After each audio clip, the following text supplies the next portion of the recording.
Abigail Mercer pressed her dead husband's worn glove against her chest and stared at the black stallion destroying the corral fence with the fury of something that had never learned how to stop hurting.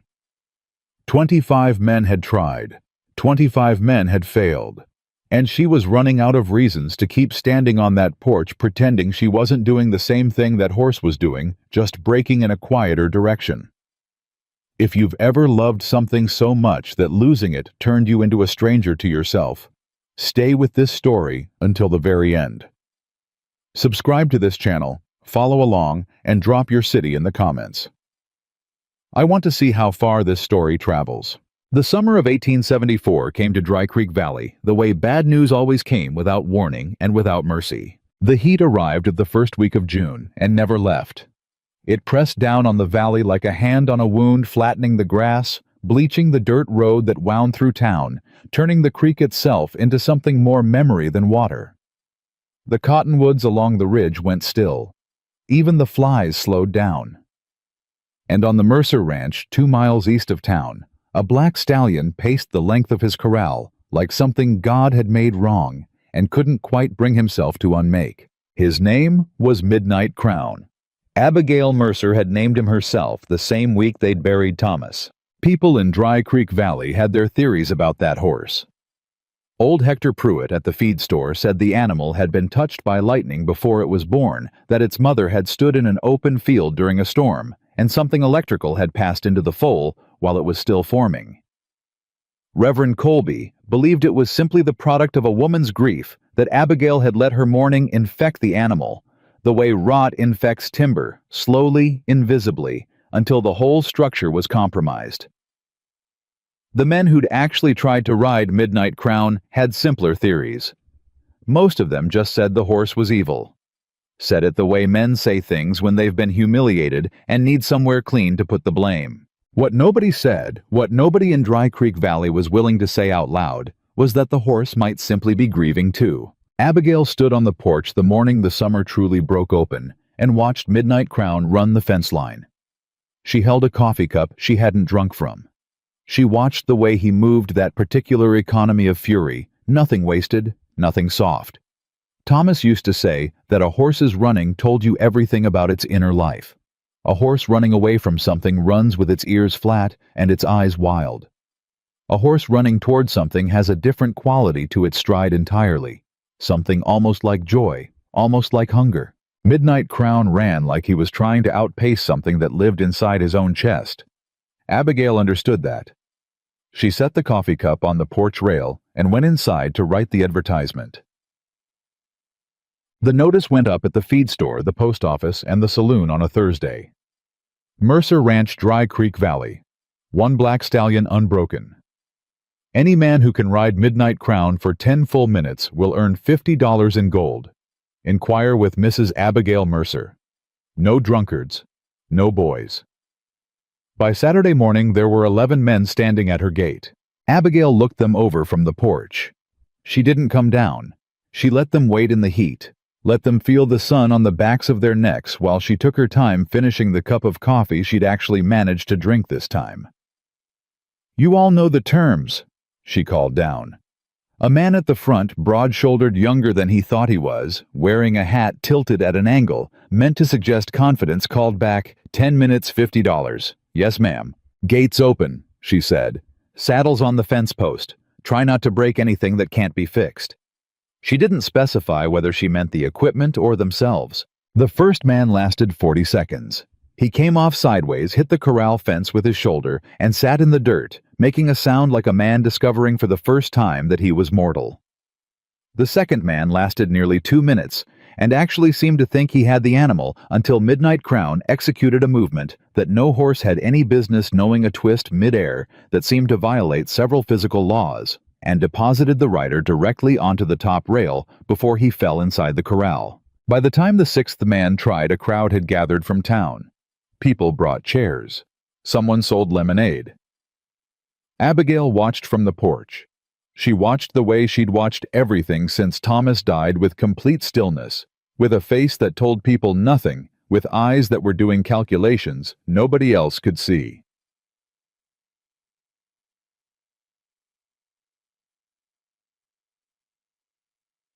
By the end of June, the count was at 22. Word had spread beyond Dry Creek Valley by then. It had moved the way stories move in small western territories, carried by traveling salesmen and cattle drovers and men stopping at way stations, growing slightly with each retelling, until Midnight Crown had become something mythological, until the $50 had become $100 in some versions, until Abigail herself had become something people were uncertain about in ways they hadn't been when Thomas was alive. When Thomas Mercer was alive, Abigail had been a rancher's wife. People knew what to do with that. They knew how to talk to her at church, how to accept a pie from her, how to nod at her in the dry goods store. She occupied a category they understood. But a widow who ran her own operation, who turned away help from her brother-in-law, who posted a challenge in the saloon, that was something else. The women in town said she'd gone cold. The men said she'd gone prideful. Reverend Colby said in a sermon that was clearly about someone specific without ever using a name that grief was not an excuse for abandoning the community God had placed around you. Abigail heard about the sermon secondhand. She sent a note to the Reverend that said, "I appreciate your concern. I am managing." A. Mercer. She was not managing. She was surviving, which is a different thing, and she knew the difference better than most. The ranch was in trouble. Not the kind of trouble that showed on the surface. The fences were still solid. The cattle were healthy. The horses in the east pasture were fat on summer grass. The trouble was in the ledger book she kept in the desk drawer in Thomas's old office, which was now just the office, which she had not yet brought herself to think of as her office, even though that's what it was. Thomas had borrowed against the ranch in the last year of his life. He'd planned to expand more cattle, more horses, a proper breeding operation built around Midnight Crown's bloodline, which was exceptional, which everyone who knew horses agreed was something genuinely rare. He'd borrowed with confidence the way he did everything because Thomas Mercer had been a man who believed fully in the future, who had never once in his life woken at 3 a.m. with the cold certainty that everything was about to fall apart. Abigail woke at 3 a.m. often. The loan was due in October. The amount was not impossible, but it was not comfortable, and the ranch's income, without Thomas managing the breeding sales and the cattle arrangements, had dropped in ways she was still trying to understand and compensate for. The $50 from the challenge wasn't the point. The point was the attention. The point was that if someone rode Midnight Crown, if someone actually succeeded, the horse's value as a stud would triple overnight. The stories people were already telling would become advertisement. She could negotiate with the bank from a different position entirely. The challenge was not about pride. It was about survival. But she wasn't going to explain that to anyone. The 23rd man arrived on a Tuesday in early July and introduced himself as Professor Dale Whitmore, formerly of a traveling equestrian show that had played St. Louis, Kansas City, and Denver. He wore a coat that was too heavy for the season and carried a case of what he called scientific implements for the study of equine psychology. He spent an hour examining Midnight Crown through the corral fence making notes, and then climbed over the fence with the calm authority of a man who had never been thrown from a horse and had therefore never learned to be afraid of being thrown. Midnight Crown threw him in under a minute. The professor landed in a way that scattered his scientific implements across the corral floor and remained sitting in the dirt for some time with an expression of profound personal reassessment. "Ma'am," he said finally to Abigail, who had walked down from the porch for the first time in 3 days because something in her needed the closer vantage point, that animal is not responding to any established method. "I know," she said. "You might consider—" The professor said carefully that the horse cannot be ridden. "He can be ridden," Abigail said. "My husband rode him." The professor looked at her. He seemed to be deciding whether to say something. "Only once?" he asked. "3 times," she said. "In the last month before he died." She walked back to the porch without explaining further.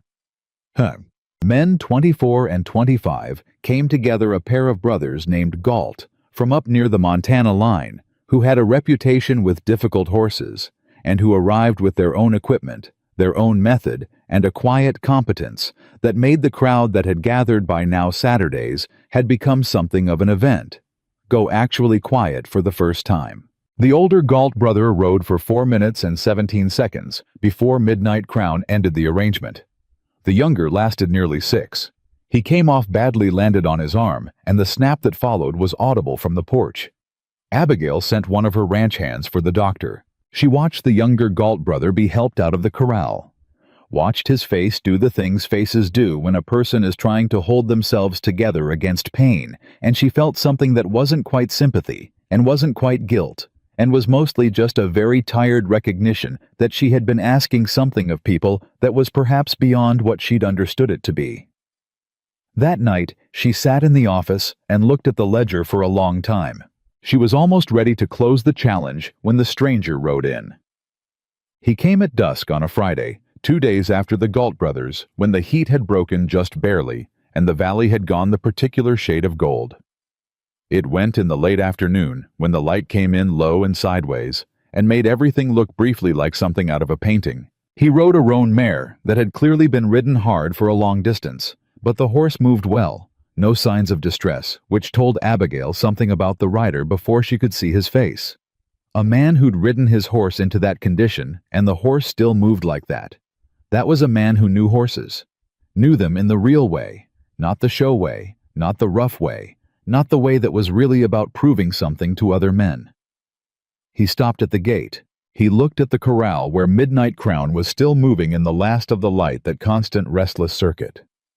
He sat on his horse and watched for a long time before he looked up at the porch. "Mrs. Mercer," he called. "That's right," she said. "I heard about your challenge." He paused. "I'm not here about the money." She looked at him. In the fading light, she could see a man in his mid-30s lean with a stillness about him that was different from the stillness of men who were simply slow. This was a stillness that had been earned at some cost. He held himself carefully, like a man who had learned that sudden movements could have consequences he wasn't always prepared for. "Then what are you here about?" she asked. He looked back at the stallion. "That horse," he said, "reminds me of something I used to be." Abigail's hand tightened briefly on the porch rail. "The bunkhouse is empty," she said after a moment. "You can stay tonight. We'll talk in the morning."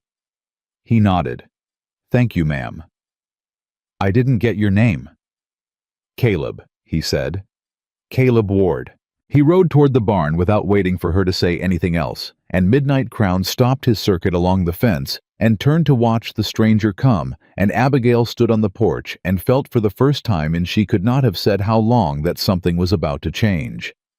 She wasn't sure yet whether to be afraid of that. She wasn't sure she wasn't. But she stood there in the last of the light and watched Caleb Ward dismount and lead his mare into the barn, with the ease of a man who was comfortable in the presence of animals, with none of the performance, none of the demonstration. And she thought about what Thomas had told her once, that the men worth trusting with horses were the men who didn't need the horse to know they were in charge. "It's not about winning," Thomas had said. "It's about listening." She'd asked him what he was listening for. Whatever the horse is trying to say, he'd told her. Most of the time they're not angry. They're just not finished being heard. She'd thought about those words 100 times in the months since his death. She thought about them now, standing in the cooling air, watching the barn door close behind a stranger who had ridden a long way toward something he hadn't explained yet. Inside the corral, Midnight Crown had gone still. He was facing the barn. His ears were forward.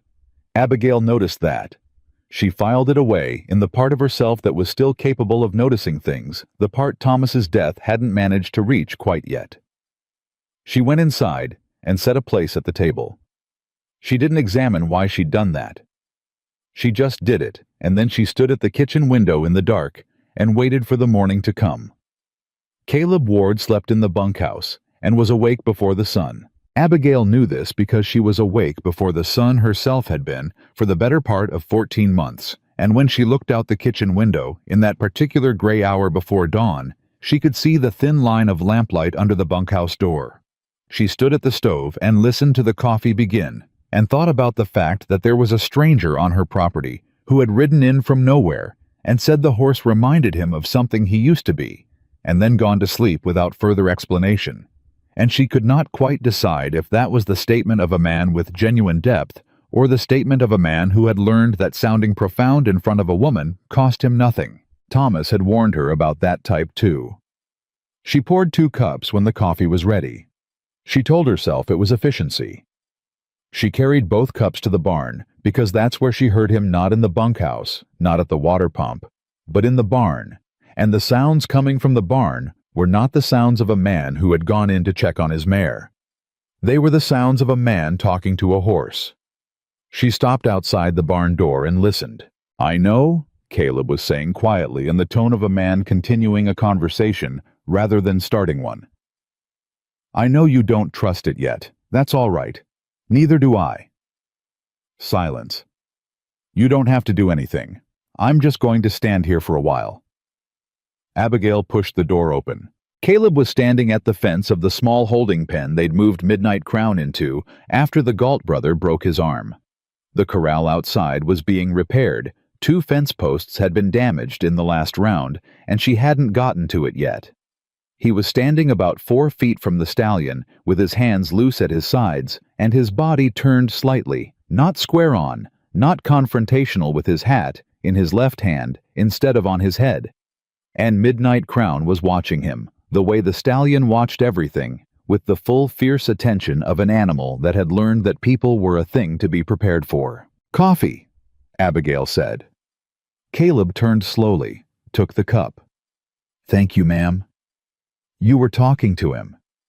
"Yes, ma'am." "What were you telling him?" Caleb looked back at the horse. "That I wasn't going to pretend to be something I'm not." Abigail drank her coffee. "He's thrown 25 men." "I heard it was 25. He paused. "You watched all of them." "Every one." "What did they do wrong?" She looked at him sideways. Nobody had asked her that. In 14 months of this challenge and 25 attempts, not one man had thought to ask the woman at the top of the hill what she'd observed. They'd asked about the horse's habits, the horse's history, whether there was something wrong with the saddle. They'd asked if the horse had been spooked once, if there'd been a bad training experience, if the previous owner, Thomas, though they rarely said his name, had used harsh methods. Nobody had asked Abigail what she'd seen. "They all went in wanting to win," she said finally. Caleb nodded slowly. "And your husband?" She was quiet for a moment. "Thomas went in wanting to understand," she said. "There's a difference." Caleb turned to look at her fully for the first time that morning, and she met his eyes without looking away, because she had stopped looking away from things after Thomas died, had decided that looking away was a luxury she could no longer afford. "Yes, ma'am," he said. "There is." Midnight Crown snorted. Both of them looked at the horse. The stallion had taken 2 steps closer to the fence, without either of them noticing. Abigail noticed now. She told him at breakfast about the loan. She hadn't planned to.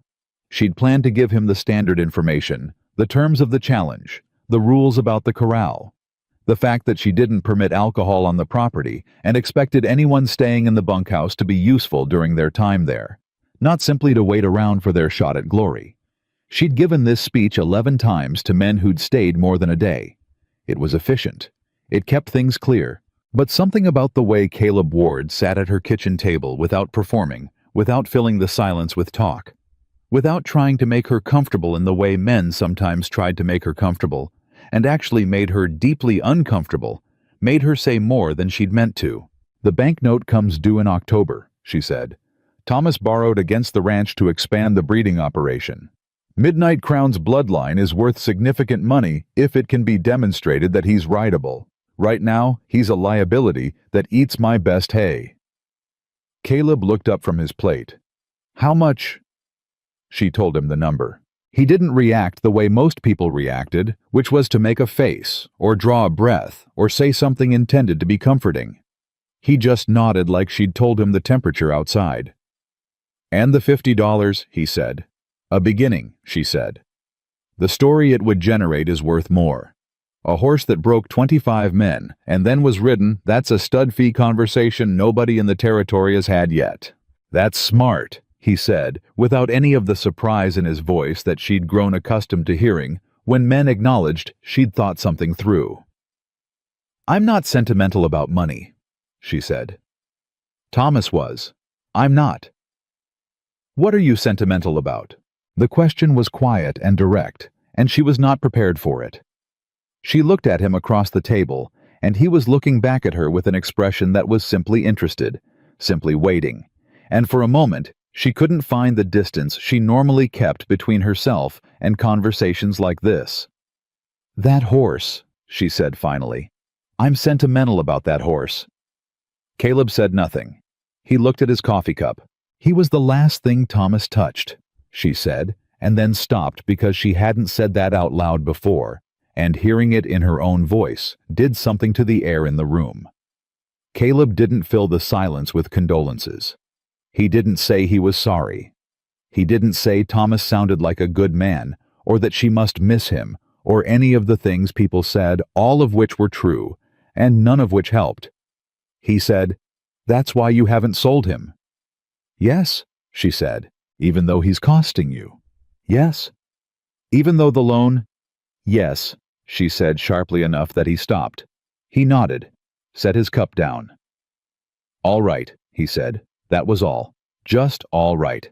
As if he understood that some things didn't need to be resolved, only acknowledged, and that the acknowledging was its own kind of respect. Abigail cleared the plates. She stood at the sink with her back to him and let the feeling that had risen in her chest settle back down to wherever it lived. "What do you need?" she said when she trusted her voice again. "Time," he said.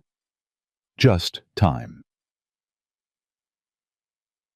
He didn't try to ride the horse that day, or the next day, or the day after that. The hands noticed.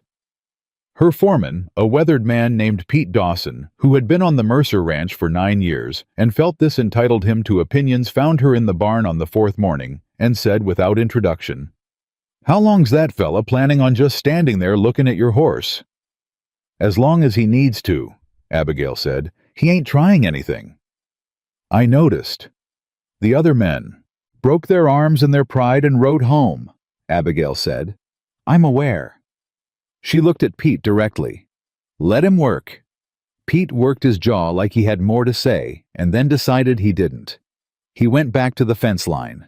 What Caleb was doing, what Abigail could see from the porch, from the kitchen window, from the barn door she'd taken to leaving open in the mornings, was something she didn't have a precise word for. He wasn't training. He wasn't approaching. He was simply present in a way that the horse could not ignore and could not feel threatened by, and she'd watched enough of Thomas's work to understand that this was its own kind of method, one that required more patience than most men possessed, and more ego surrender than almost any man she'd ever met was capable of. On the second day, Caleb brought a chair to the corral fence, just sat in it, read a book, a small paperback cover worn to nothing that he handled with the ease of something he'd carried a long time. Midnight Crown watched him for 4 hours, and then went to the water trough, and then came back and stood closer to where Caleb was sitting than he'd stood to any human in months. Abigail saw this from the porch. She pressed her hand flat against the porch rail and made herself breathe. On the third day, Caleb started talking again. Not to anyone, not performing, just talking. Abigail couldn't hear the words from a distance, but she could see the rhythm of it, the unhurried cadence, and she could see Midnight Crown's ears shifting, tracking the sound, doing the thing horses did when they were making a decision about whether a voice was dangerous. On the 4th day, her nearest neighbor, a rancher named Gerald Hooper, who owned the property north of hers and had made 2 quiet, pointed offers to buy her out since Thomas's death, arrived at the gate in his buggy. Abigail walked down to meet him. "Morning, Abigail," Hooper said. He was a man in his 50s, with a pleasant face that had learned to do the work of concealing everything he was actually thinking. "Heard you've got another rider staying on." "I've got a hand helping out," she said. "Hand who sits by the corral all day reading?"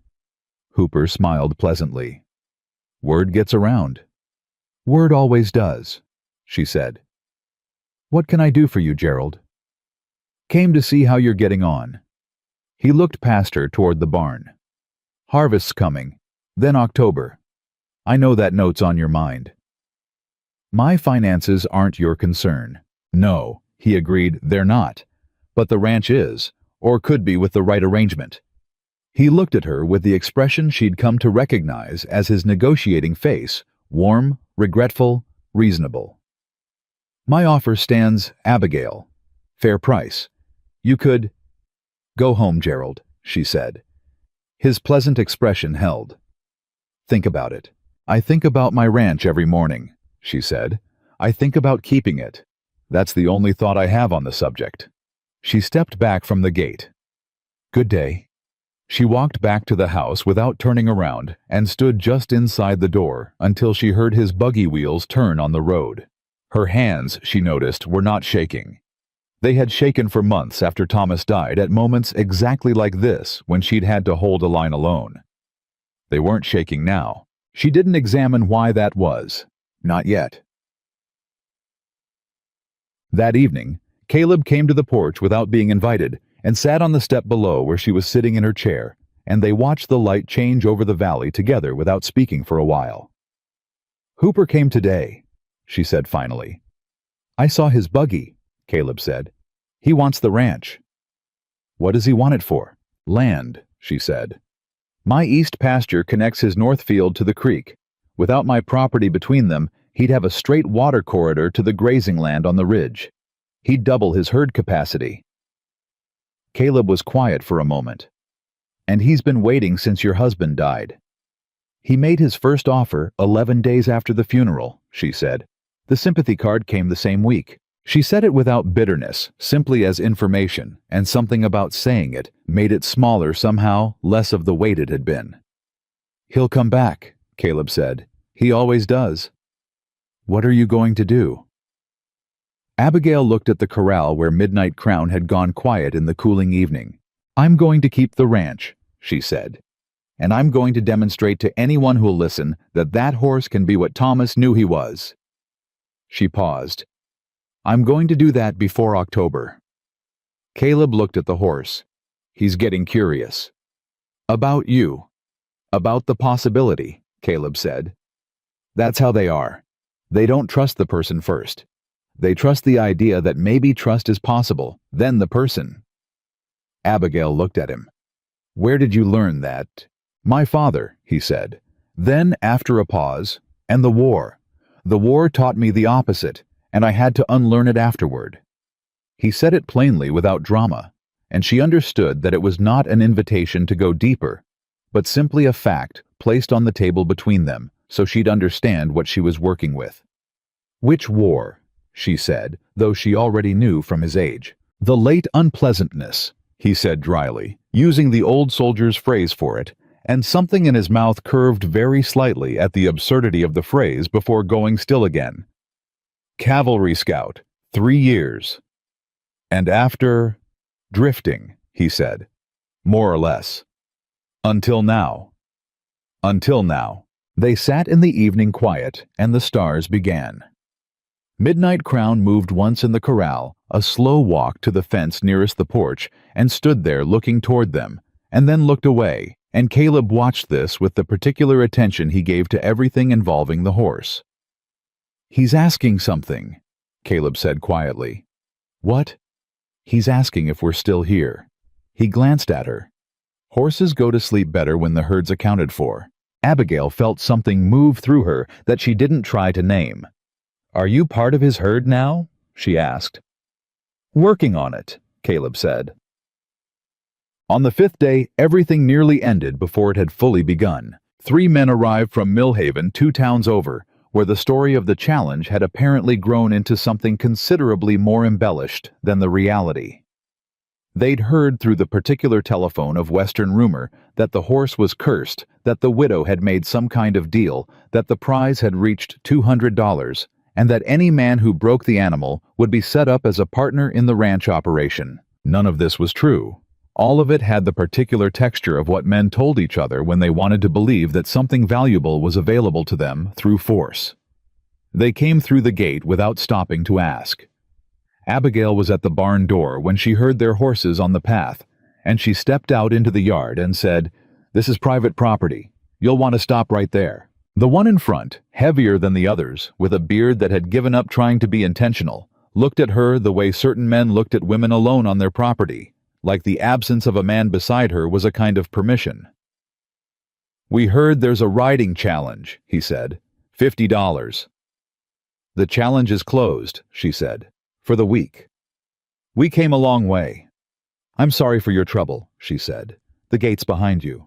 The man looked past her at the corral, at Midnight Crown, at the horse worth money to anyone with eyes. Then his eyes moved to Caleb, who had appeared from somewhere without Abigail noticing, who was standing about 15 feet to her left, with the absolute stillness of a man who was not displaying anything but had decided where he would be standing. The man on horseback looked at Caleb for a moment. Caleb looked back.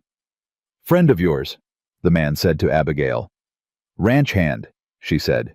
"Looks like he's figuring to weigh in on a private conversation." "He works here," she said.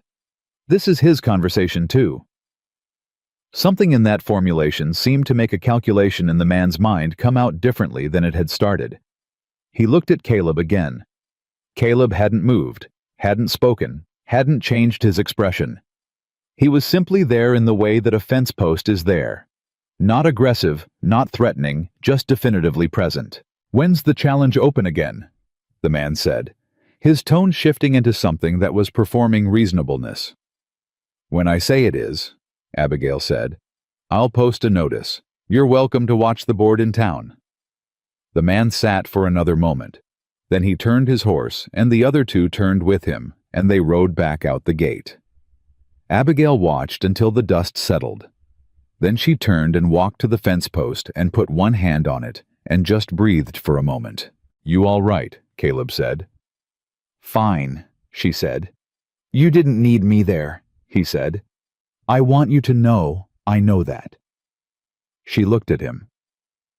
"I know it wasn't my place," he said. "But I wasn't going to stand in the barn while—" "I didn't say I minded," she said. He stopped. She pushed off the fence post. "I said I was fine. Both things are true." She straightened her jacket. "Midnight Crown needs fresh water. The east trough's going low." She walked past him toward the water pump, and he stood there for a moment in the yard, and then he went to fill the trough. Pete Dawson, who had watched the whole thing from near the hayshed, muttered something to the younger ranch hand beside him that involved the word "huh" and a quality of genuine surprise.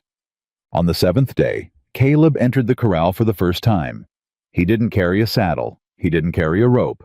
He stepped over the fence rail with nothing in his hands and stood just inside and waited. Abigail was on the porch.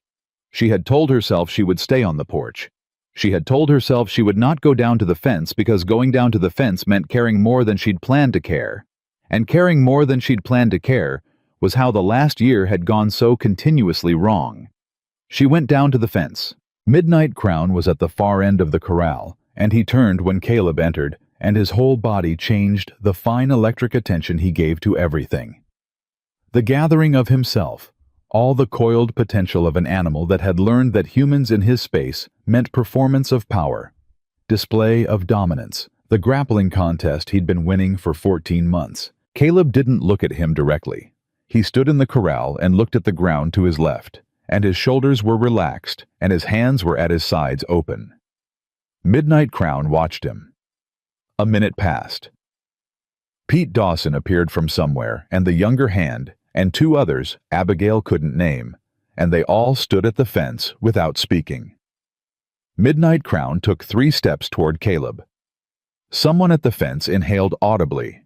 Caleb didn't move. The stallion stopped. Stamped once. Tossed his head. The display was enormous, all that black power concentrating itself into noise and movement, and Caleb stood in it the way a man stands in weather. He's decided not to fight. When it was done, when the stallion had finished his display and stood there breathing hard and proud, Caleb took 1 step toward him. Just one. And then he stopped. Midnight Crown looked at him. They stood there man and horse 8 feet apart in the July heat, and Abigail gripped the fence rail and did not know what she was hoping for, and did not know what she was afraid of, and understood that those two feelings were the same feeling looked at from different directions. Caleb spoke. She could hear him now at the fence. "I know," he said. "I know what it is to be the thing that hurts people without meaning to. I know what it is to not trust your own strength because it's caused so much damage." He paused. "You didn't ask to be what you are. Neither did I." Midnight Crown lowered his head slightly, just slightly, an inch maybe two. But Abigail had watched this horse for 14 months, and she had never seen him lower his head to a human being. She pressed her hand to her mouth. Caleb took another step. The horse didn't move back, and when Caleb finally raised his hand slow as a cloud shadow moving across a field and held it flat and open in the space between them. Midnight. Crown stretched his nose the last 4 inches and breathed against Caleb's palm. And the sound that came from somewhere at the fence line was Pete Dawson making a noise that Pete Dawson would deny making for the rest of his natural life. Caleb stood still and let the horse breathe on his hand and said nothing at all. Abigail turned away from the fence. She walked back toward the house because there was something happening in her face that she didn't want anyone to see, and she'd learned to leave before it showed. She got to the porch steps and sat down and looked at her hands in her lap. Thomas had done this once, had come in from the barn with that particular light in his eyes, the one that meant something had shifted. Something had agreed to be possible, and he'd said, "Abby, I think he's going to let me in." She'd asked him what that felt like. He'd looked at her with that smile that she'd loved for 12 years and said, "Like being forgiven for something you didn't know you'd done." She sat on the porch steps, and the summer heat pressed down on the valley, and from somewhere inside the corral, she could hear Caleb Ward's voice, quiet and steady, saying things she couldn't quite make out, and Midnight Crown saying nothing at all, which was the most significant thing he'd said in 14 months. Gerald Hooper wanted her land. The bank wanted its money. The town had decided she was something between admirable and suspect. 25 men had tried to break what Thomas had loved. And here was the 26th, sitting in the dirt of her corral, with his hand against a horse's nose, not trying to win anything. She didn't know what to do with that.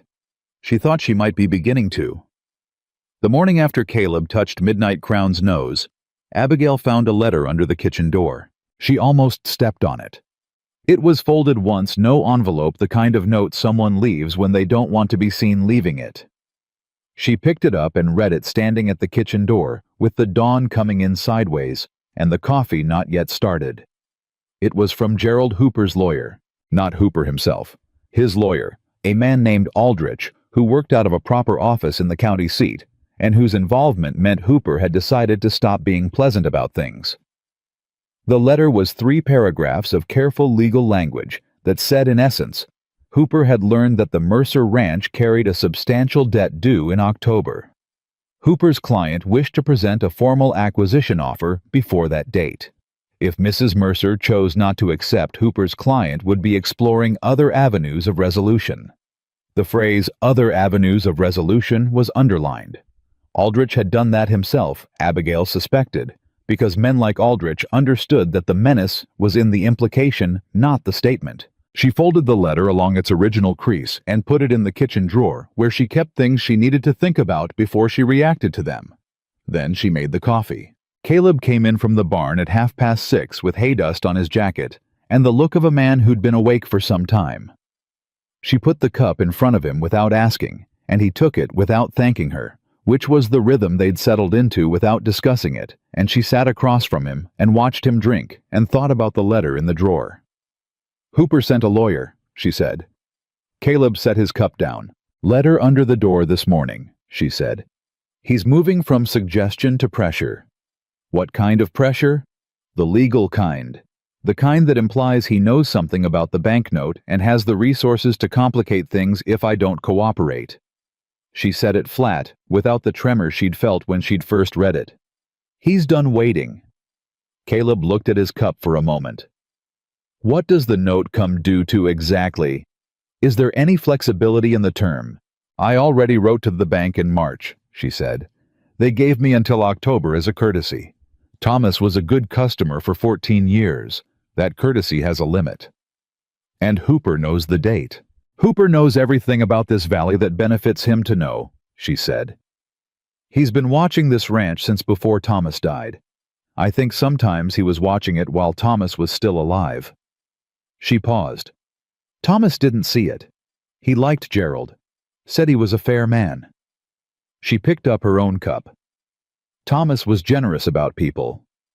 And you're not, Caleb said, not as an accusation. I'm accurate, she said. There's a difference. He almost smiled. She saw it, the almost of it, and it was gone before it arrived. Midnight Crown came to the fence this morning, Caleb said. On his own. I hadn't gone in yet. He was standing at the rail when I came out of the bunkhouse. Abigail went very still. He walked to the gate and stood there, Caleb said, like he was waiting. She looked at her hands on the table. Thomas said that happened once. In the 3rd month, the horse started coming to him. What did Thomas do? He didn't go, she said. He made the horse wait another week. Caleb raised his eyes to her. He said the worst thing you could do was reward impatience, she said. Even your own. Caleb turned his cup slowly in his hands and said nothing for a long moment.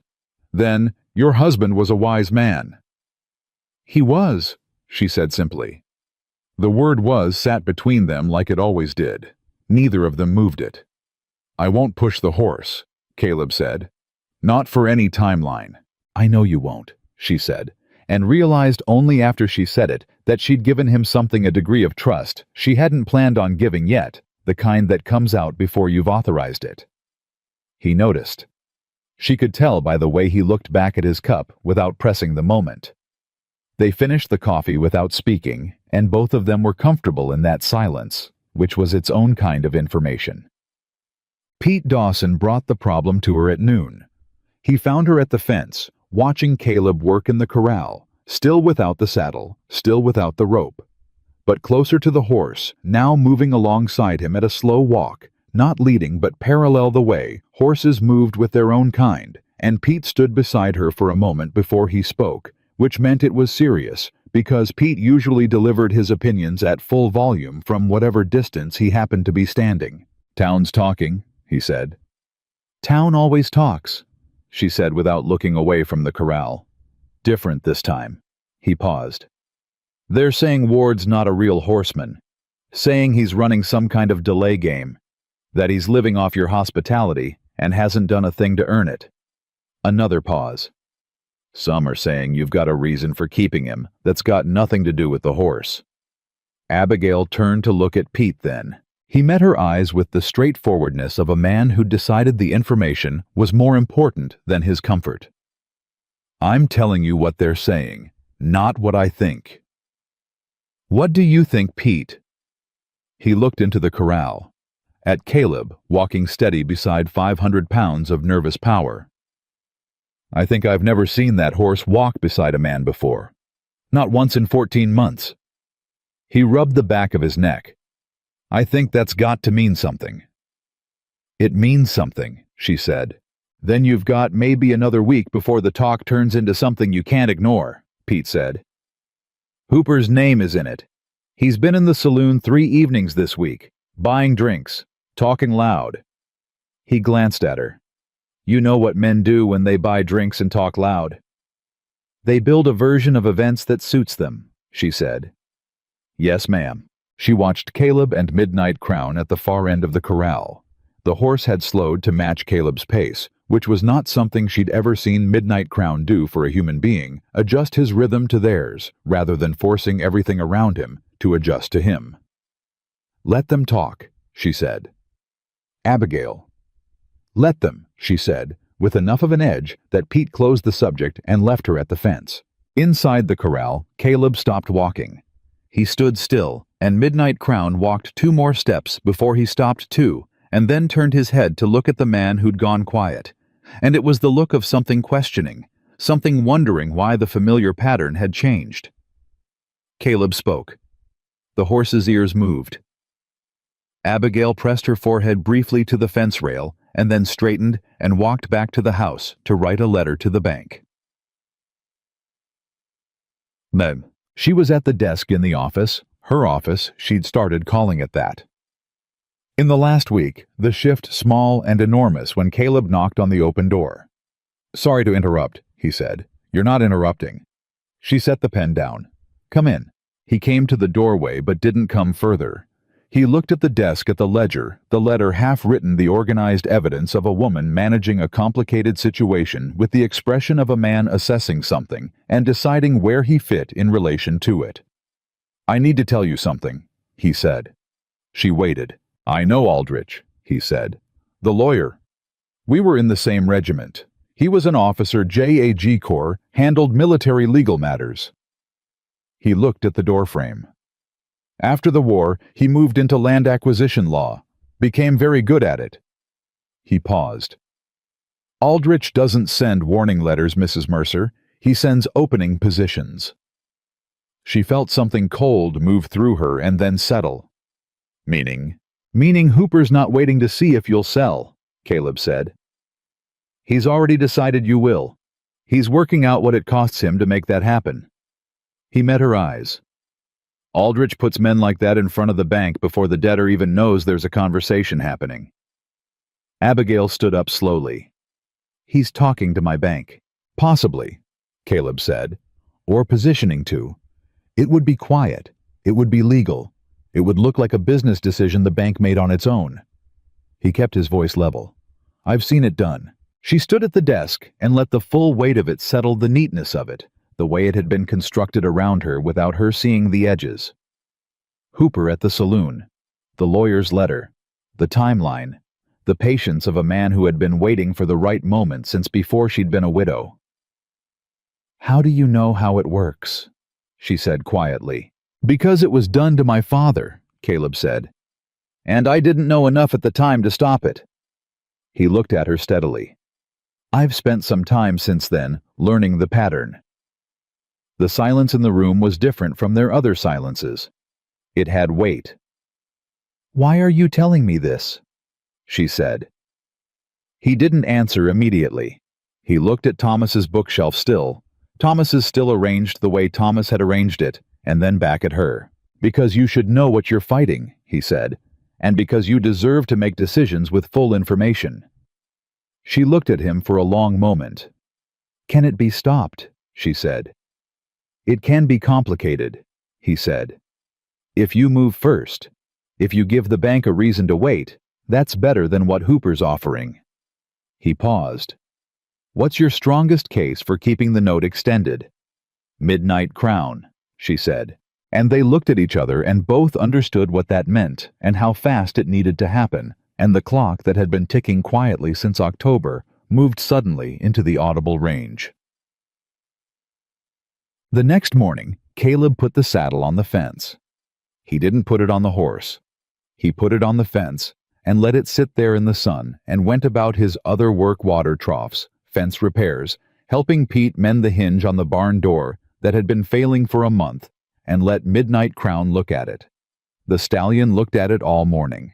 By afternoon, he'd walked to within 5 feet of it and stood there with his nostrils working, taking in the leather smell, the human smell, the complicated information that a saddle represented to an animal that had been in this particular fight for 14 months. Abigail watched from her chair by the kitchen window, the letter to the bank in her hand, and she watched the horse circle the fence post with the saddle on it, the way she'd been circling her own fear for the better part of a year. And she thought, we're not so different, you and I. Midnight Crown, the widow, the broken cavalry scout, 3 things that had been asked to carry weight they hadn't been made for and had spent a long time deciding whether to let anyone close enough to help with it. She finished the letter. She signed it.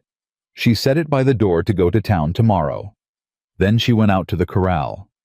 Caleb was at the fence with the saddle, not moving it, just standing near it, one hand resting on the leather, talking to the horse the way he talked to everything, without urgency, without agenda, the voice doing its patient work. She came to stand beside him, and he didn't react to her presence with surprise or adjustment. He just made room, which was different from acknowledging her, which was different from performing inclusion. He simply shifted slightly and continued what he'd been doing. He's going to let you put it on him, she said quietly. Not today, Caleb said. Day after tomorrow. She looked at him sideways. You know that?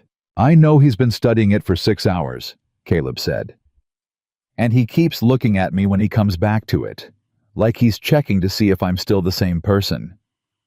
A pause. The day after tomorrow, he'll have made up his mind. And if he decides against it, then we give him another week, Caleb said. We don't have another week, she said. I know, he said. He looked at her. He knows it too. Horses feel pressure. They don't understand banknotes, but they understand when the humans around them are carrying something heavy. His eyes went back to Midnight Crown. I think he wants to help. I think he's been waiting for someone to tell him how. Abigail's throat tightened in a way she didn't prepare for and didn't try to stop. Thomas said something like that once, she said. He said Midnight Crown was never trying to hurt anyone. He said the horse was just... She stopped. Waiting to be asked right, Caleb said quietly. She looked at him. That's what you were going to say?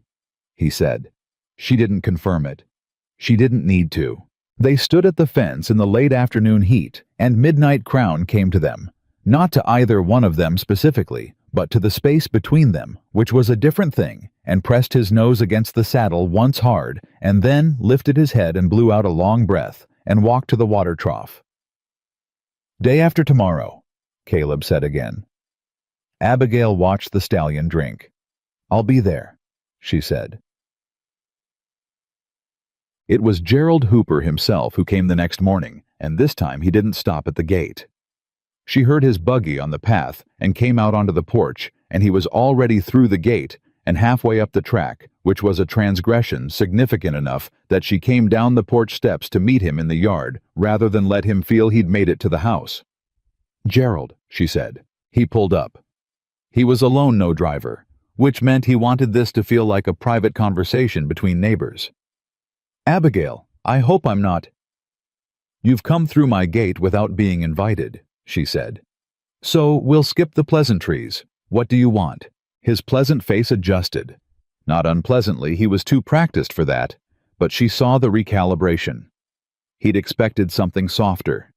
He'd been getting something softer from her for 14 months, and he'd built his entire approach around it. I've spoken to Harris at the bank, he said. The air went careful. He shared concerns about the October timeline, Hooper said. As a friend, Abigail, I want to... Harris spoke to you about my account, she said. Her voice was very quiet. About my private financial...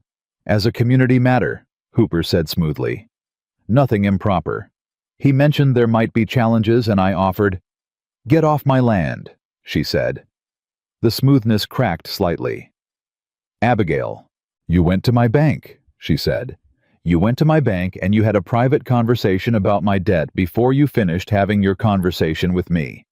That's not a neighborly offer, Gerald. That's a maneuver. She stepped forward. I said get off my land.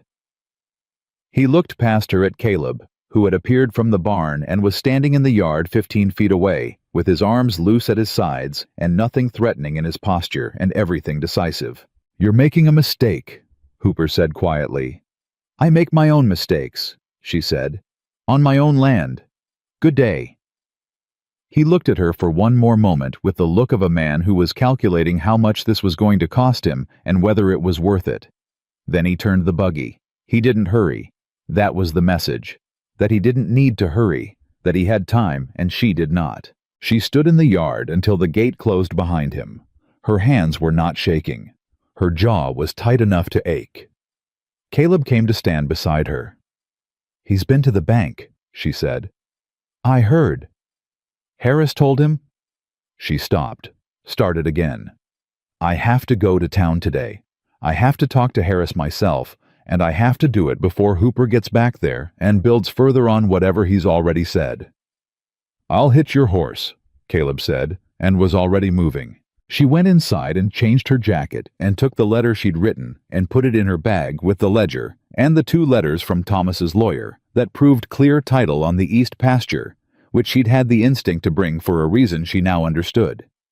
She came back out, and Caleb had her bay mare ready at the post. He held the reins while she mounted. She looked down at him. If Midnight Crown comes to the fence while I'm gone, she said, don't make him wait. Caleb looked up at her. Something moved through his expression that she couldn't fully read. "You sure?" he said. Thomas said, "Don't reward impatience," she said. But he also said, "Don't punish readiness." She gathered the reins. "Don't make him wait." She rode for town at a pace that communicated urgency without panic, which was the pace she'd been riding everything in her life for the last 14 months. And behind her, she heard Caleb say quietly to himself, or to the horse, or to no one in particular, she couldn't be sure which, "All right then, let's see what you've decided." The meeting with Harris at the Dry Creek Valley Bank lasted 40 minutes, and was one of the harder conversations of Abigail's life, which was saying something for a woman who had buried her husband and run his ranch alone through a drought and 25 failed riders, and the particular loneliness of being competent in public and terrified in private. Harris was a small, careful man who had always treated Thomas with great respect and had transferred some portion of that respect to Abigail out of habit and some small, genuine regard. But he was also a banker in a territory where men like Hooper were the dominant force, and Abigail could see the competing pressures on him as clearly as she could read weather on a ridgeline. "Gerald came to you," she said without asking it as a question. Harris adjusted his glasses. "He expressed an interest in the property as a potential—" "Did he offer to cover the note?" she said. A pause.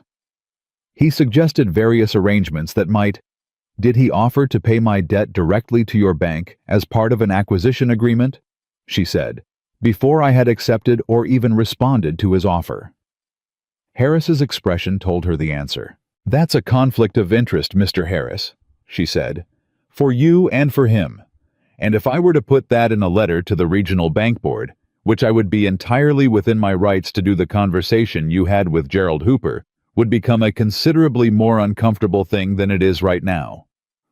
Harris looked at her with the expression of a man recalculating. She put the ledger on his desk. She put Thomas's clear title documentation beside it. She put the letter she'd written, and beside that, a second letter she'd written on the ride to town in her head, and not yet on paper, but she set her hand flat on the space where it would go, and said, "My debt is current. My title is clear. My operation is functioning. And within a very short period of time, I will have a demonstration that Midnight Crown's breeding value is what Thomas Mercer said it was, which will change the financial picture of this ranch entirely." "Mrs. Mercer," Harris said carefully, "the October date is—" "Give me 30 days past October," she said. "That's all I'm asking, 30 days. He looked at his desk, at her ledger, at her hands flat and steady on the desk between them. "Gerald Hooper," she said quietly, "will be at your door the moment I leave this office. Whatever he says to you after today, I want you to remember that you are the custodian of this community's financial trust, and that there are people in this valley watching how that trust is exercised." She looked at him.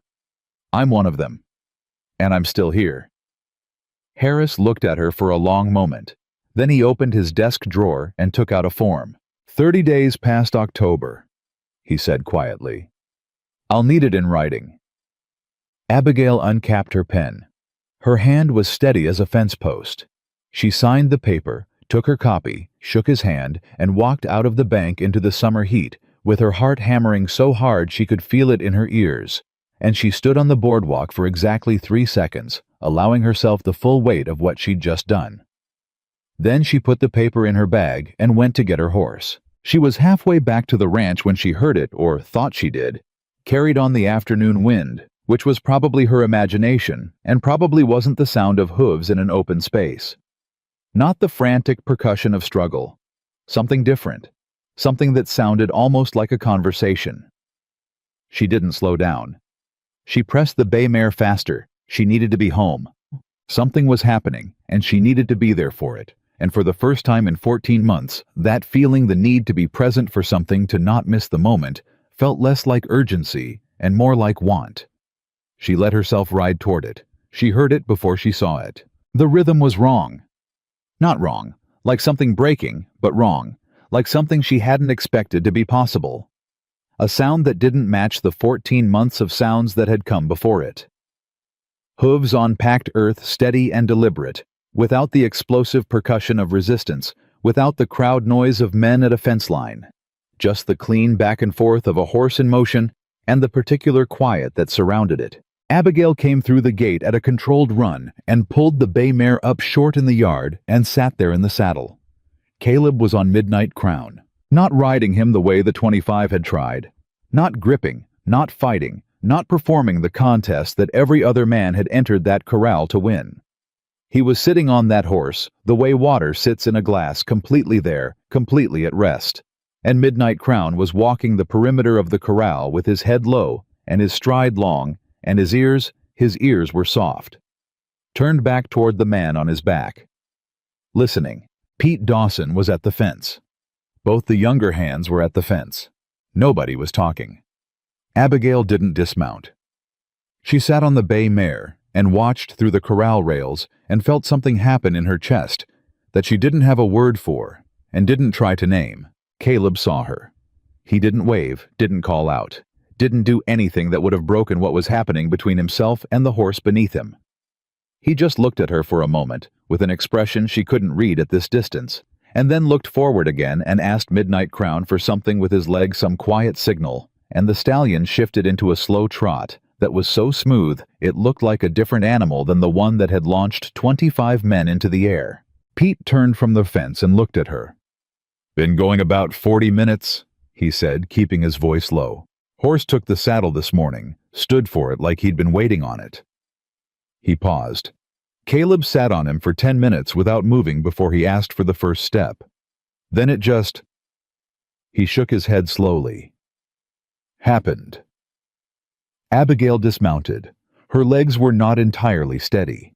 She tied the bay mare at the post and walked to the fence and put both hands on the rail and watched.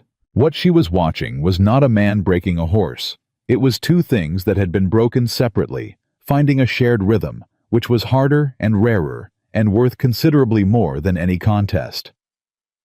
Caleb brought Midnight Crown to a stop near the fence where she was standing. The stallion breathed. He didn't sidestep, didn't throw his head, didn't look for the exit. He stood under the weight of a man and breathed. "How was town?" Caleb said, looking down at her. "Productive," she said. Her voice was not as steady as she'd have liked it. "Bank.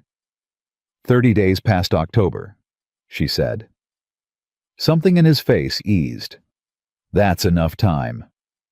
"It has to be," she said. She looked at Midnight Crown.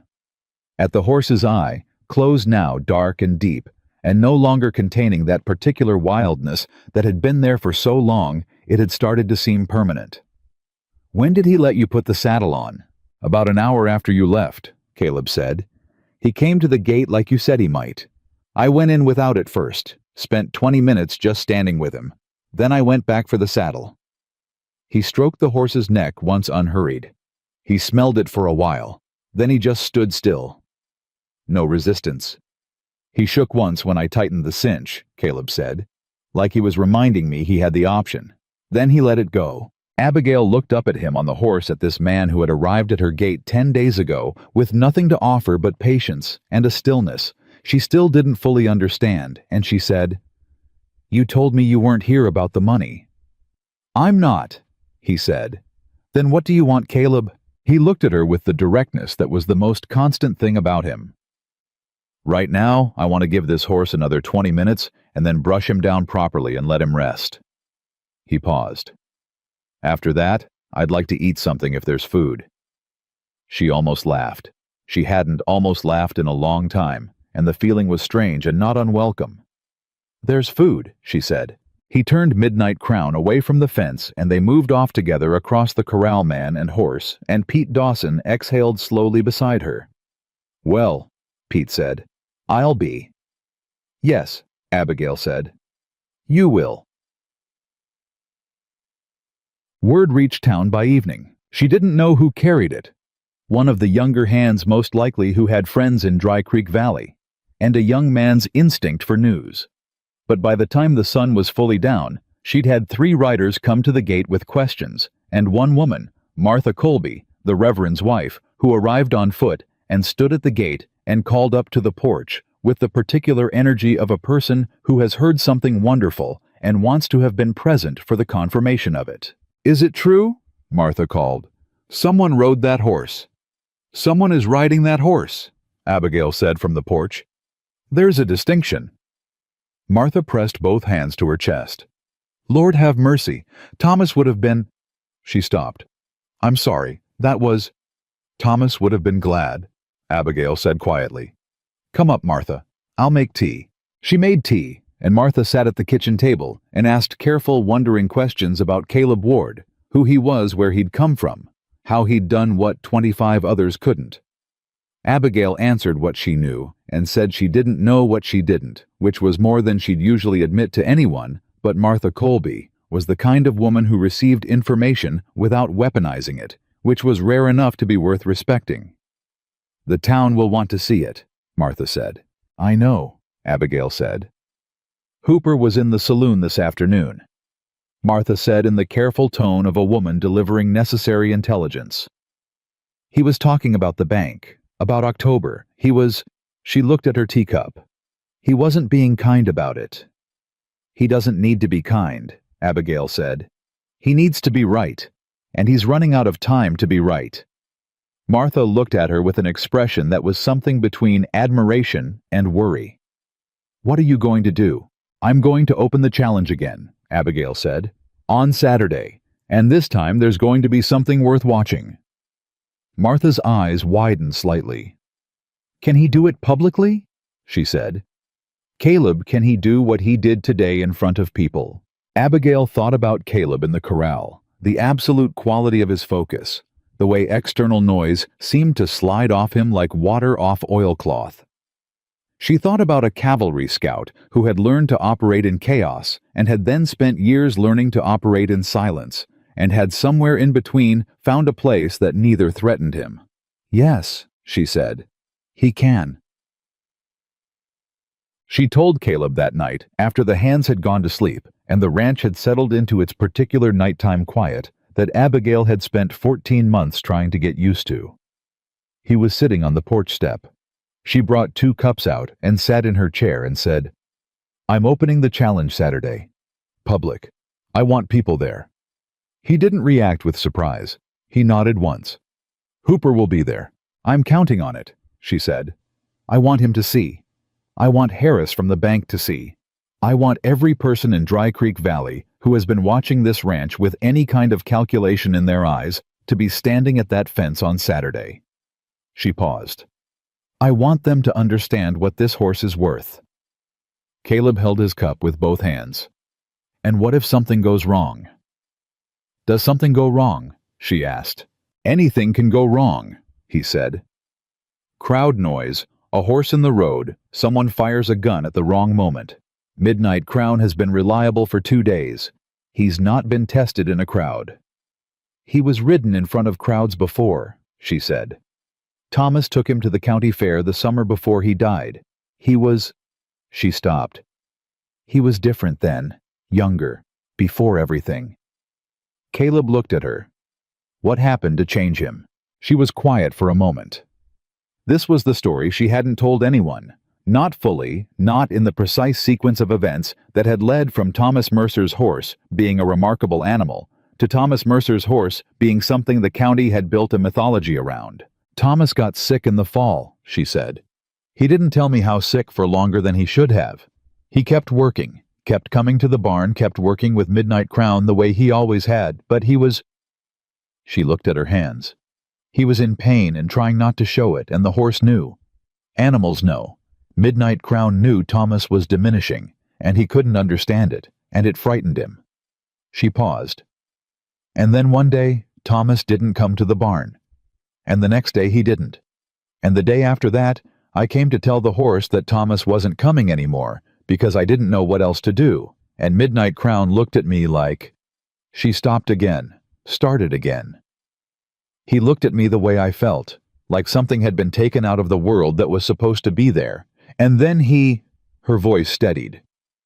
He stopped letting anyone near him, like if he couldn't trust the one person he'd built his trust around, he couldn't risk building it anywhere else. The night was very quiet. I understand that, Caleb said. She looked at him. After the war, he said, the men I'd been close to, 3 of them didn't. He stopped. I stopped getting close to people for a long time. He looked out at the dark. It feels like protection. It isn't. No, she said. It isn't. They sat with that between them, and it was not a comfortable silence, and it was not an uncomfortable one. It was the silence of two people who have said something true and are allowing it the space it needs. Saturday, Caleb said finally. All right, I'll be ready. So will he, she said. He looked at her. You're sure? I'm sure of what I've seen, she said. The rest I have to trust. She picked up her cup. That's new for me. Trusting things. Trusting things I can't control, she said. There's a difference. He was quiet for a moment. Then, your husband trusted things he couldn't control. He was built that way, she said. I have to build it. Caleb looked at her with something in his expression. She was only beginning to learn how to read something that was not pity, and was not admiration, and was not desire, though it contained elements of all three, and was most accurately described as recognition. The look of someone who sees their own interior life reflected in another person's words and is startled by how clearly the reflection holds. You're doing it, he said. Building it. She didn't answer. She finished her coffee and went inside. But she left the porch light burning, which she hadn't done in 14 months, and Caleb sat on the step in the warm circle of it for a long time before he went to bed. Friday brought Gerald Hooper's lawyer back. Not a letter this time. Aldrich himself in a coat that was too heavy for July arriving at the gate in a hired buggy with a document case on his knee and the practiced neutrality of a man who delivered bad news for a living and had stopped experiencing it as bad. Abigail met him at the gate. Mrs. Mercer, Aldrich said, I have a formal offer from my client. I know what you have, she said. You can take it back. He opened the document case. If you'll allow me to, Mr. Aldrich, she said, I know you. Caleb Ward served in your regiment. He told me how you work. She watched the careful neutrality on his face develop one small crack. I know you've spoken to my bank. I know you've told Harris that Hooper is prepared to assume the note. And I know that what looks like an offer is actually a timetable that has already been decided. Aldrich closed the document case. I have 30 days past October, she said. In writing, from Harris himself. She let him absorb that. Your arrangement with the bank is no longer the pressure point it was designed to be.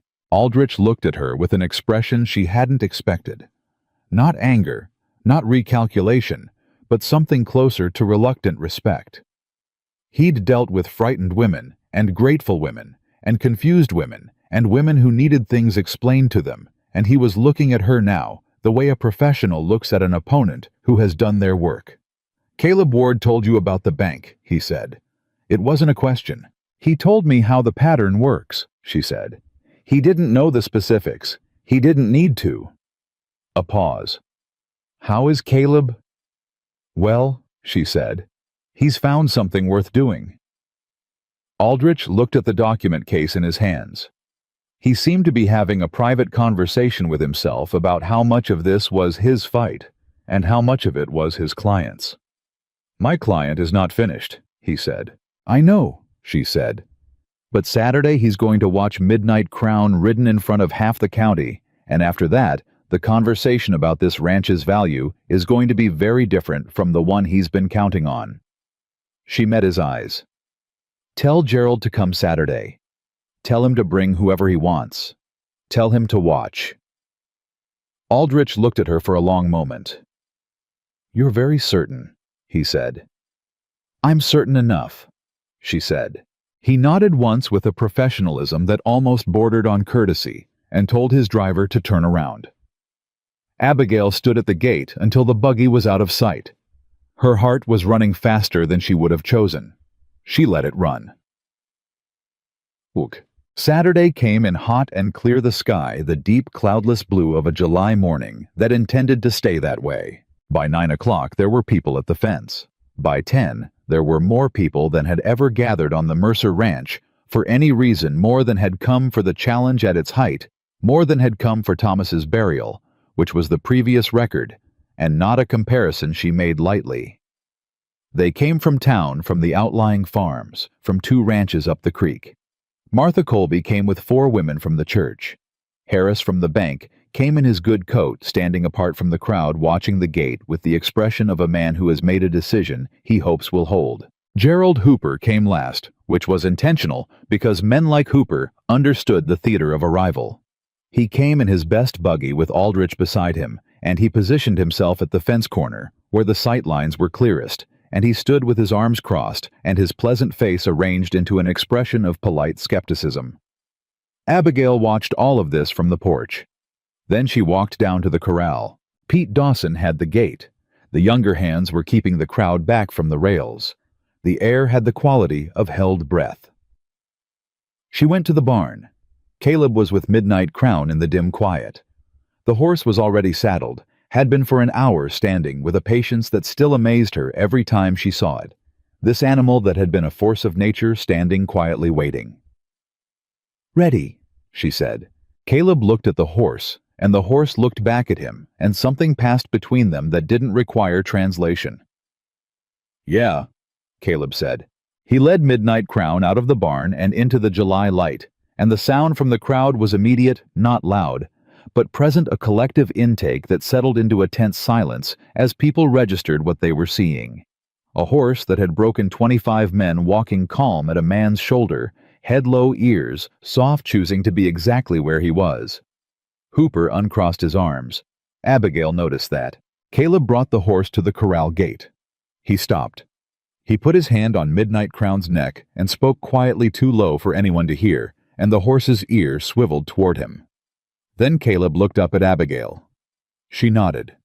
He went in. What happened in the next 20 minutes was something the people of Dry Creek Valley would describe differently depending on who was telling it and to whom. The practical ones would say, a man rode a difficult horse without incident. The ones who understood horses would say they'd never seen an animal and a rider in that kind of conversation.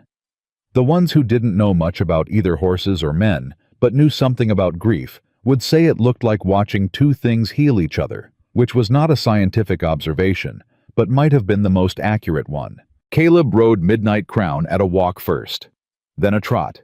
Then when the horse offered it, leaning into a longer stride, asking for more room at a full open run along the fence line, and the crowd moved back involuntarily, not from fear, but from the sheer force of it, because Midnight Crown running with a rider who fit him was not the same animal as Midnight Crown running wild. It was something larger, something that made the air feel different. 10 minutes, then 15. Then Caleb brought him back to a walk, and then to a stop in the center of the corral, and the silence from the crowd held for 2 full seconds before Pete Dawson started to make noise and couldn't stop himself. And then it wasn't just Pete. Abigail stood at the fence with her hands on the rail and let the noise happen around her, and looked at Caleb on her husband's horse, and thought about Thomas saying, like being forgiven for something you didn't know you'd done, and understood for the first time what he'd meant by it. Caleb dismounted slowly. He ran his hand along Midnight Crown's neck. The horse leaned into the touch. He walked the horse to the gate, and Pete opened it, and Caleb came through, and the crowd made way, and he walked directly to where Abigail was standing. He stopped in front of her. "The challenge," she said.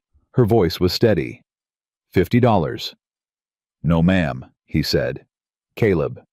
"I told you," he said. "I'm not here about the money." She looked at him. At this man who had ridden into her valley with nothing and given her horse back and given her something else she was still taking the measure of. "Then what do you want?" she said. Again. The same question she'd asked 3 times now, and each time he'd given her a different part of the answer. He looked at her for a long moment in the hot July sun, with half of Dry Creek Valley watching, and Hooper at the fence, and Harris in his good coat, and Pete making undignified sounds of celebration somewhere behind her. "To stay," Caleb said. "If you'll have me."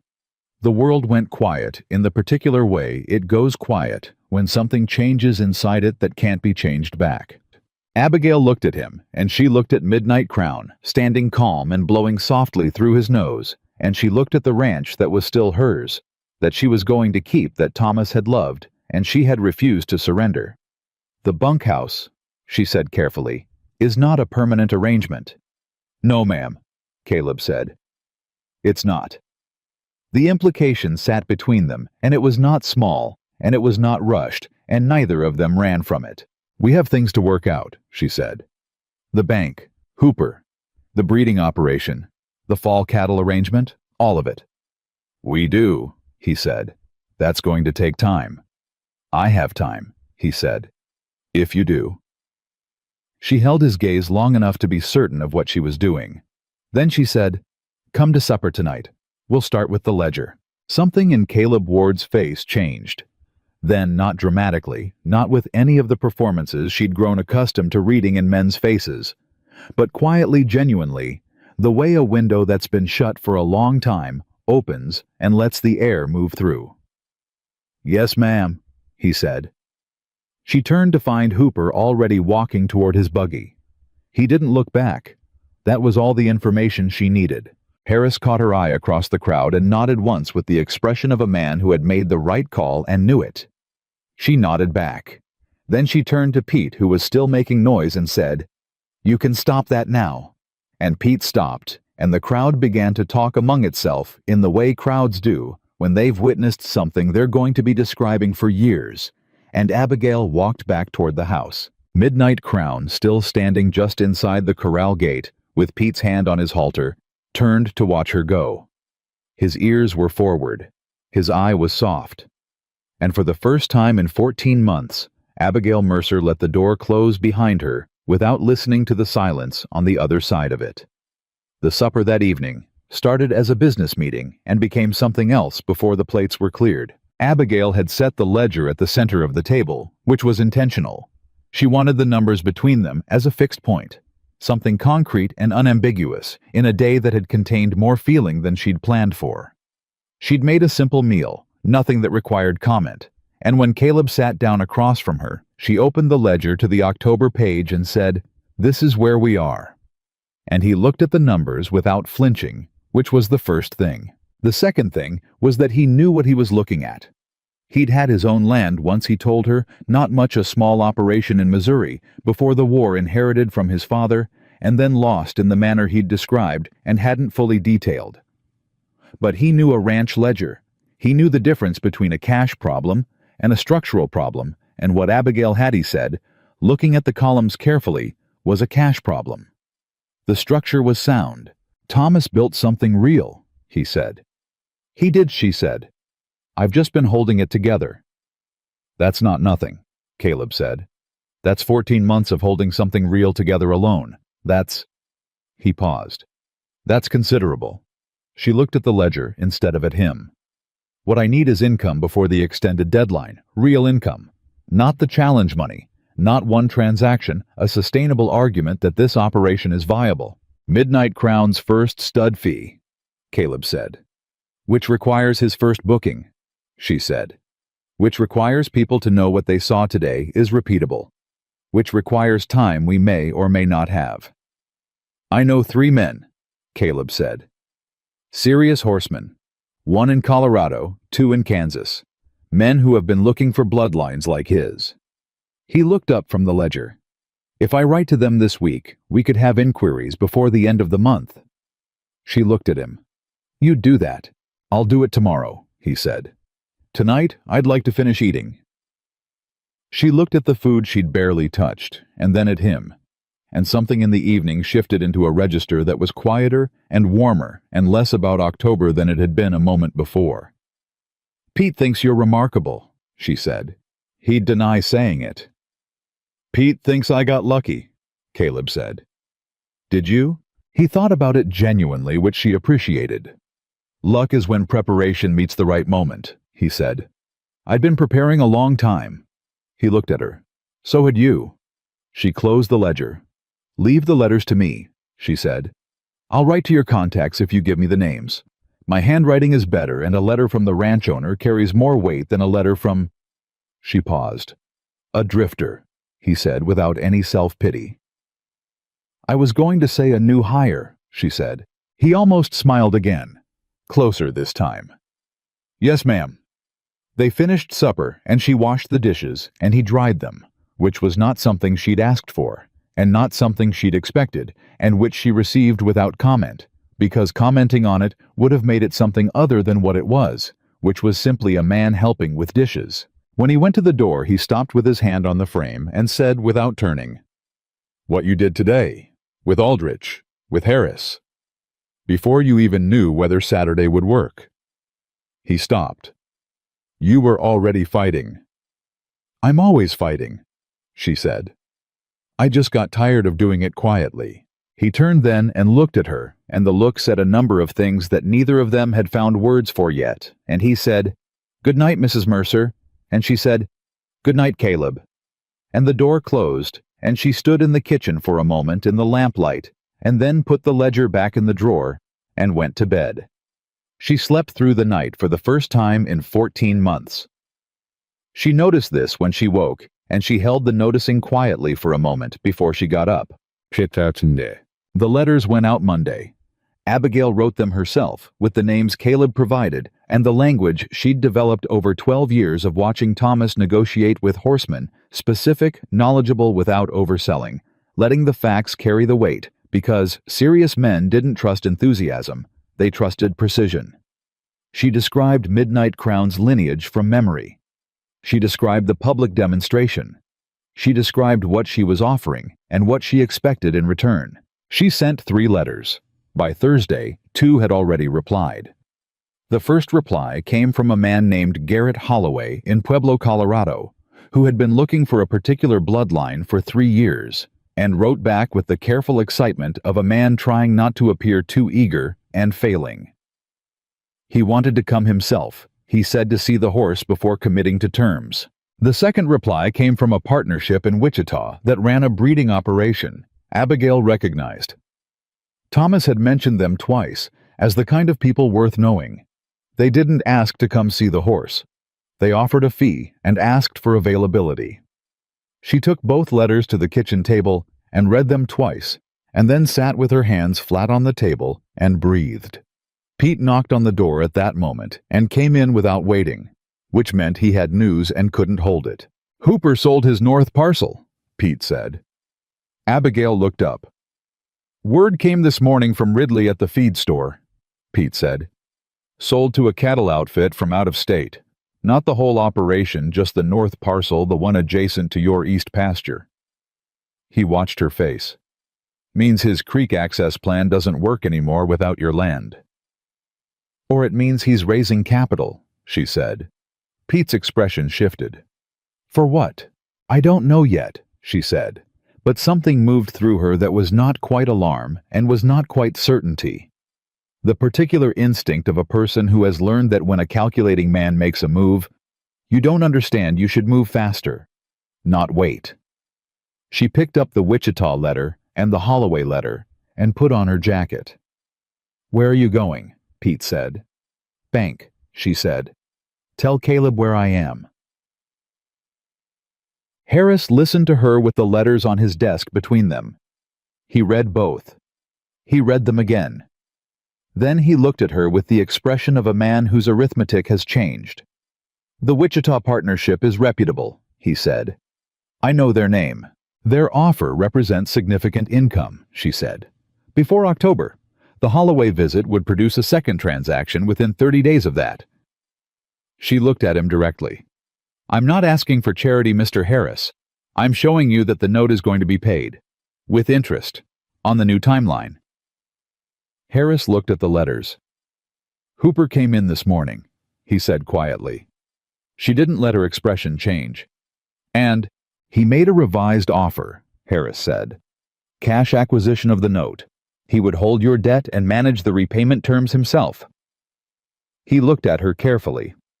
It's legal. It's not uncommon. If he holds my note, she said, he owns my default, and the terms he'd set for repayment would be designed to produce one. Harris said nothing, which was his way of saying yes. These letters, she said, Demonstrate that the note will be retired through normal income, not acquired by a competitor. That's better for the bank's reputation in this community than a forced transfer to a man who's been engineering this situation from outside the transaction. She kept her voice level. I'm asking you to decline Gerald Hooper's offer. Harris looked at the letters for a long moment. The Wichita fee, he said. When would it arrive? Within 30 days of a signed agreement, she said, which I expect to have by next week. He folded his hands on the desk. I'll decline the acquisition offer, he said. The timeline stands as agreed. Abigail put the letters back in her bag and stood and shook his hand and walked out of the bank for the second time in a week, feeling like the floor under her feet was actually there, which was not how she'd felt walking into any room for most of the last year. Caleb was outside with both horses. He'd ridden in behind her, which she hadn't asked for and wasn't going to argue with. Well, he said. He declined Hooper, she said. Caleb exhaled slowly. Hooper went to him this morning. I know, she said. I was faster. She mounted, and they rode back toward the ranch, and the morning was still early enough to be bearable, and the road was quiet, and she let herself feel for the length of that ride that things were going in the right direction, which was not the same as being certain they would stay that way, but was considerably better than the alternative. Holloway wants to come see the horse, she said as they rode. I know him, Caleb said. He's fair, takes his time, but he's fair. And the Wichita partnership. I worked with their head trainer for a season in '69, he said, before I drifted south. He's a straight dealer. She looked at him sideways on the road. You have a long history with horsemen across a lot of territory. I've been moving for a while, he said. Why did you stop moving? She said. Here. Why here? He was quiet for a moment, the horse's hooves on the road the only sound. I wasn't planning to, he said. I heard the story in a town 2 days' ride north. The widow, the horse, the challenge. I was going to ride past. He paused. But something in the story, he stopped again. The way people told it. They were telling it like a defeat, like the horse was a problem and the widow was a problem, and the whole thing was going to resolve badly, and I'd heard that story before, and He looked ahead at the road. I don't like that story. I wanted to know if it had a different ending. Abigail looked at the road between her mare's ears. Does it? She said. Working on it, he said, and she heard in his voice the same thing she'd heard at the corral fence weeks ago, that slight curve, that almost smile, and this time she allowed herself a smile of her own, brief and private, directed at the road. Chud. The twist came from a direction she hadn't predicted. 3 days after the bank visit, a man named Doral Sims rode in from the county seat. He was a land agent, not a lawyer. A different variety of instrument in Hooper's toolbox, and he carried with him a document that he presented to Abigail at the gate with the professional detachment of someone who has decided his job is delivery, not ethics. The document was a survey dispute. Hooper was contesting the eastern boundary of the Mercer Ranch. He claimed through a surveyor's report that Sims presented with the document that the fence line Thomas had established 30 feet into. What Hooper was now claiming was historically his land, and that the east pasture with its creek access, the east pasture that was the heart of the ranch's value, the reason Hooper had been patient for 14 months, had been incorrectly bounded. If the dispute held, the east pasture shrank. If the east pasture shrank, the creek access was compromised. If the creek access was compromised, the breeding operation's primary draw water availability for a high-volume stud operation was gone. The Wichita partnership's offer depended on water. Holloway's interest depended on the full acreage as described. Abigail took the document inside and read it at the kitchen table, and then sat very still for a long time. Caleb came in from the barn and saw her face and sat down without speaking and waited. She handed him the document. He read it. She watched his eyes move through it. She watched him read it again. This is Aldrich's work, he said. Is it legitimate? She said. The survey could be, he said carefully. Surveys get disputed. Boundaries get litigated. It's a slow process and expensive and—" He stopped. He put the document down. "It doesn't have to be true to be effective. If it clouds the title long enough, the bank gets nervous. The Wichita partnership backs away from a disputed property." Holloway. "Holloway pulls his visit," she said. "And Hooper steps in with a clean offer and a quick close," Caleb said. She looked at him. "Can it be beaten? Do you have Thomas's original survey?" he said. She was already standing. Thomas's original survey documentation was in the office in the second drawer of the desk in a leather folder that also contained the deed, the original purchase agreement, and a hand-drawn map Thomas had made himself, the first year annotating the creek boundaries with the particular pride of a man who had bought something real and wanted to know every inch of it. She put it on the table. Caleb opened it. He spread the hand-drawn map beside the survey document Sims had delivered. He looked at both for a long time. "Thomas's survey is dated 1861, he said. "He bought the land in 1860, she said. "Had it surveyed the following spring." "Hooper's survey is dated 1873, Caleb said. She felt something shift. 12 years later. "A resurvey that contradicts an original survey on a property with a clear deed and 12 years of established use," Caleb said slowly, "is not a strong legal position." He looked up at her. "Aldrich knows that. This isn't a case he expects to win in court." "Then why?" "Because he doesn't need to win," Caleb said. "He needs to create enough uncertainty that your buyers walk and you run out of time before October." Abigail stood very still. "Aldrich knows land law," Caleb said. "But he's been using it as a delay tool, not a resolution tool. That's always been Hooper's method, not to win to exhaust." He put his hand flat on Thomas's map. "But Thomas's documentation is clean.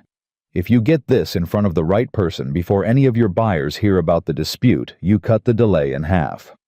"Who's the right person?" she said. "The county recorder," he said. "Not a lawyer. The recorder. File an affirmation of boundary on Thomas's original survey, get it time-stamped and recorded before Hooper's dispute can be formally entered." He looked at her. "It doesn't end the dispute, but it establishes the record that exists first. Courts favor prior recorded documentation." "How do you know this?" she said. "Because it's what should have been done for my father," he said. "And wasn't. And I spent a long time afterward understanding why it failed, and what it would have taken." She looked at him across Thomas's map and the document Hooper had sent, and 14 months of a fight that had been larger than a horse challenge from the beginning, that had been about this land and this creek and this woman's right to hold what her husband had built. And she said, "Come with me to the county seat." "When?" he said. "Now," she said. "We ride now."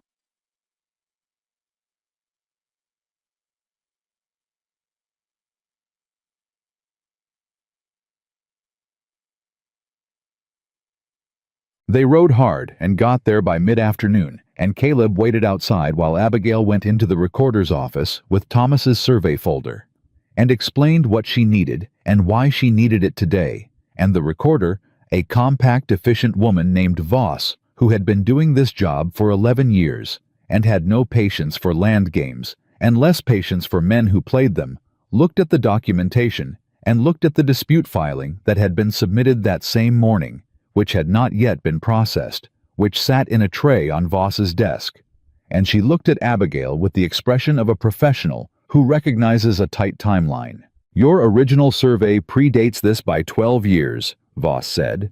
"Yes," Abigail said, "and you have continuous clear title and deed with no prior disputes."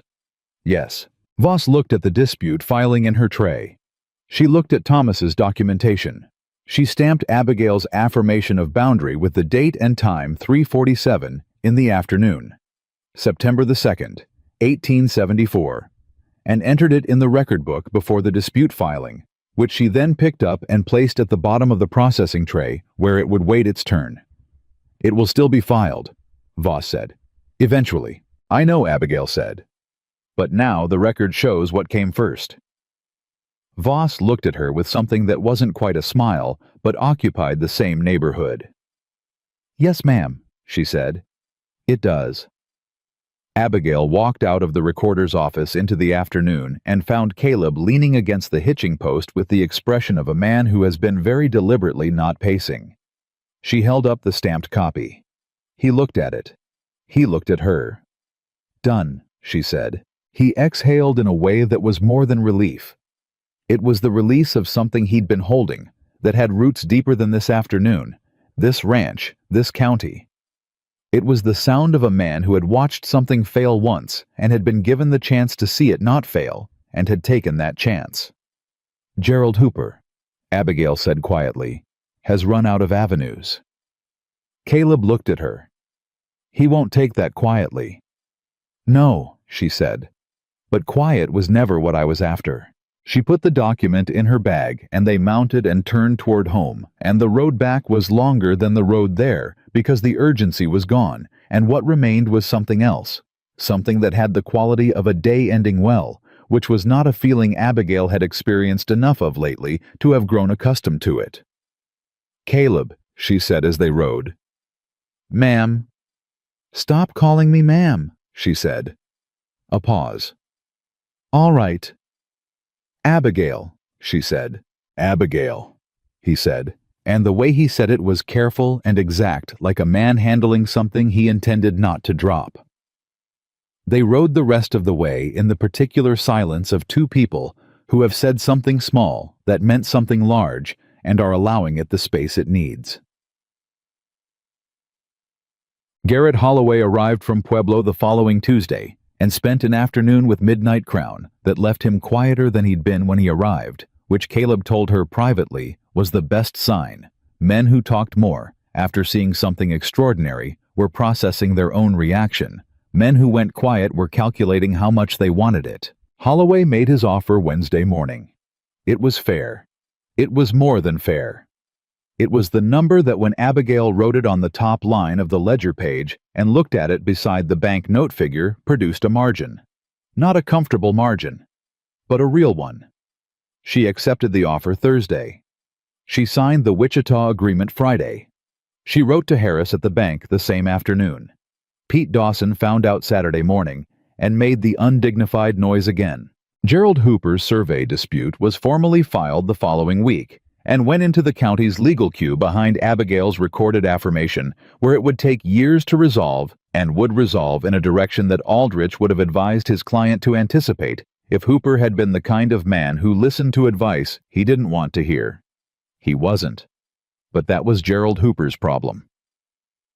October came and the note was paid. Abigail stood in Harris's office and watched him mark the ledger and hand her the cleared documentation, and she took it the way she'd taken everything in the last year, with both hands, steadily, without performance. "Thomas would be proud," Harris said. He meant it genuinely this time. "Thomas would say it was always going to work out," she said. "He'd have believed that from the beginning." "And you," Harris said. She looked at the documentation in her hands. "I didn't believe it," she said. "I just kept going anyway." She folded the papers. "Turns out, that's enough." She walked out into the October air, which had finally broken from summer and gone cool and clean, and Caleb was at the hitching post with both horses. She handed him the cleared documentation. He looked at it. He looked at her. "It's done," he said. "It's done," she said. He handed it back. Their hands were close for a moment, and neither of them moved away, and he looked at her with that expression she'd been learning to read for months now. And she looked back at him, and the thing that had been building in the space between them since the night he'd asked that horse to let him in was present and acknowledged, and neither of them ran from it. "I wrote to a man in Texas about a breeding partnership," she said. "Larger scale, year-round operation. It would require another person on the deed." She looked at him steadily. "A partner, legally." Caleb was very still. "That's a significant thing to propose," he said carefully. "I'm a significant person," she said. "I don't make small proposals." He looked at her for a long moment, and in his face she could see all of it. The war, the father's land, the years of moving the careful distance, the horse that had let him in first, and all of it arriving here, at this woman, at this question. "The deed would say Mercer and Ward," she said. Or Ward and Mercer, he said with that almost smile that had become by now a smile. Mercer and Ward, she said firmly. He laughed. She heard it, an actual full, unguarded laugh, and the sound of it was something she hadn't heard enough of lately, and intended going forward to hear considerably more. Yes, he said. One word. Everything in it. She held out her hand, and he took it, and they shook on it the way two people shake on something serious, and then neither of them let go, and that was all right too. The spring brought 3 mares from Holloway's operation and 2 from the Wichita partnership. It brought new fence posts on the east pasture and a repaired barn door, and a second horse in the office ledger beside Midnight Crown's name. It brought the first Midnight Crown foal in late April, born in the early morning, while Abigail and Caleb stood in the barn together in the lamplight, and the foal stood on its legs within the hour, and Midnight Crown watched his offspring, the way a creature watches something it has contributed to the world and recognizes as important. Pete Dawson cried. He denied it for the rest of his employment on the Mercer and Ward Ranch, which was 11 more years. In May, a young man arrived at the gate, thin, trail-dusted, riding a horse that was too nervous for comfort, and that he was handling with the particular clumsiness of someone who had been taught the wrong things. He stood at the gate and asked for Mr. Ward, and Pete brought Caleb out, and the young man said he'd heard there was a man in Dry Creek Valley who knew how to work with difficult horses, and he had a horse that was difficult, and he didn't know what to do. Caleb looked at the nervous horse and looked at the young man's hands on the reins and said, "Come in, put your horse in the paddock, come to the kitchen and eat something first." The young man came in.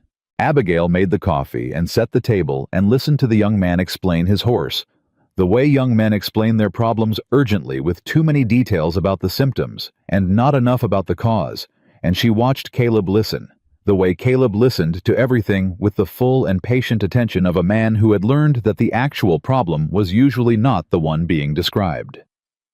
When the young man finished, Caleb was quiet for a moment. Then he said, "The horse isn't the problem. The horse is telling you something. You've been trying to make it stop talking instead of learning what it's saying." The young man looked at him. "How do I learn what it's saying?" "Same way you learn anything," Caleb said. "You stop assuming you already know. You go quiet. You wait." Abigail poured the coffee and did not say anything, but she looked at Caleb across the kitchen table, and he looked back at her, and the look between them contained everything.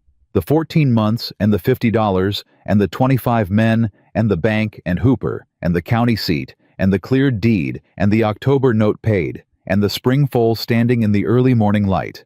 And it contained also what had come after all of that, the quieter and more permanent thing, the thing that didn't need to be performed or explained or protected, because it had been built out of something real and was therefore real itself. The young man stayed 3 weeks and left with a calmer horse and a different way of holding the reins.